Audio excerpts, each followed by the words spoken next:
امروز میخوام یه نکته خیلی مهم بهتون بگم که یه ماهی فوق‌العاده لذیذ و خوشمزه داشته باشین.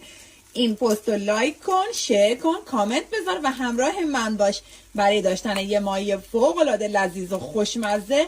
فقط و فقط کافیه که ماهی رو با شعله بلند بذاری 10 دقیقه اول حسابی سرخ بشه، بعد از اون ماهی رو برگردونی. یه ماهی فوق‌العاده عالی خواهی داشت. شما با چه روشی ماهی سرخ میکنین توی کامنت ها برامون بنویسین.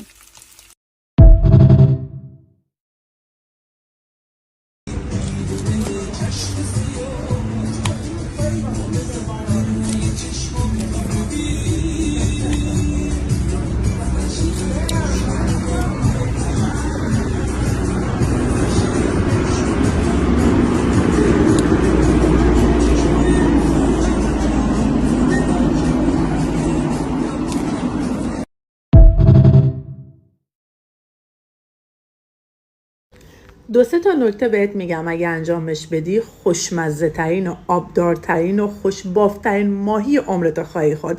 نکته اول، استفاده از پیاز و آب لیمو ممنوع. نکته دوم، ماهی رو نمک کنین، بذارین نیم ساعت کاملا بمونه، بعد از اون تمیز بشورین، هر دو طرفش رو با دستمال خشک کنین، با مخلوط آرد و زردچوبه هر دو طرفش رو کاور کنین. و نکته اساسی اینه که روغنتون باید از قبل داغ شده باشه و مقدار روغن هم زیاد باشه. ماهی رو بذارین هر دو طرفش کاملا با شعله ملایم سرخ بشه. شما روش دیگه بلدین برامون کامنت کنین.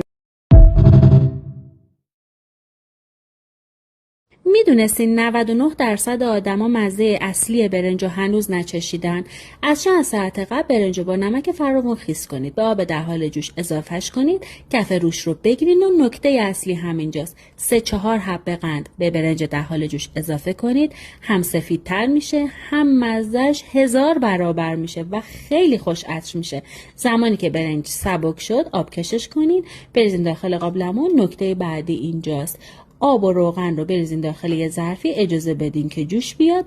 وقتی که برنجتون کمی بخار کرد آب و روغن رو بهش اضافه کنین و سریعا دم کنی برنج رو بذارین و اجازه بدین که با شعله ملایم نیم ساعت دم بکشه. همچین برنج رستورانی تحویلتون میده.